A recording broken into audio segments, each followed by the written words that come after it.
അടി കിടക്കുന്ന 4-5 ബച്ചനും വേണ്ടി 5-6 വെള്ളം കുടിച്ചെന്ന് പറഞ്ഞ മാതിരി അപ്പം എൻ്റെ അവസ്ഥ. മനസ്സിലായില്ലേ? കുഞ്ഞിക്കോ എപ്പോഴേ വന്നത്? ഊതരുത് കളിയാ, ഊതരുത്. അടുപ്പ് എത്ര ചെറുതായാലും കല്ല് 3 വേണം. മനസ്സിലായില്ലേ? ആയിഷ, എടീ, എന്റെ ആങ്ങളെ വന്നിക്കണേ. ഓനക്ക് തിന്നാനും കുടിക്കാൻ എന്തേ കൊടുക്ക്. തിന്നാനും കുടിച്ചാനും കിട്ടാനിട്ട് വന്നതല്ലേ ഞാൻ. മനസ്സിലായില്ലേ? 1000 തെങ്ങുള്ള നായർക്ക് പല്ല് കുത്താൻ ഈർക്കിലില്ല എന്ന് പറഞ്ഞ മാതിരി അപ്പം എൻ്റെ അവസ്ഥ. മനസ്സിലായില്ലേ? ഈ ഒന്ന് ക്ഷമിക്കൂ കുഞ്ഞേ. എല്ലാ പ്രശ്നത്തിനും വഴി ഉണ്ടാക്കാം. അകത്തേക്ക് വാ, ചായ എടുക്കാം. വഴക്കിനിടയിൽ ഭാര്യ ഭർത്താവിന്റെ തലക്ക് ഒലക്ക കൊണ്ടടിച്ചു.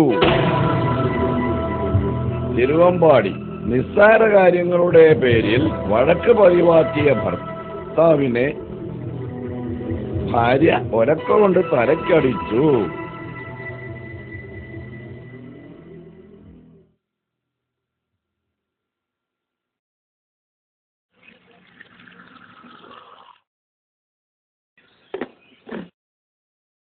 കുഞ്ഞേ, ഇന്നുണ്ടായ പുതിയ പ്രശ്നം എന്താ?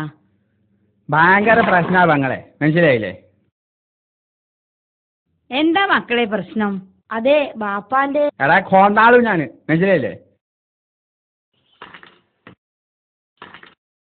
പ്രശ്നം എന്തെങ്കിലും ആയിക്കോട്ടെ, അത് പരിഹരിക്കാൻ അളിയൻ തന്നെ പോരണോ? അളിയനിപ്പ കുറച്ചു ദിവസമായിട്ട് പണ്ടത്തെ ഉഷാറൊന്നുമില്ല. അളിയന് മാത്രമേ ഈ പ്രശ്നത്തിൽ പരിഹാരം ഉണ്ടാക്കാൻ കഴിയുള്ളൂ. മനസ്സിലായില്ലേ? ആന മാതാകിയ ചങ്ങലക്ക് ഇടാം, പക്ഷെ ചങ്ങലക്ക് മാതാകിയാലോ എപ്പോഴാ എന്റെ സൗണ്ട് മാറിയത്? ഞാനൊന്നും പറഞ്ഞില്ലല്ലോ. ഏ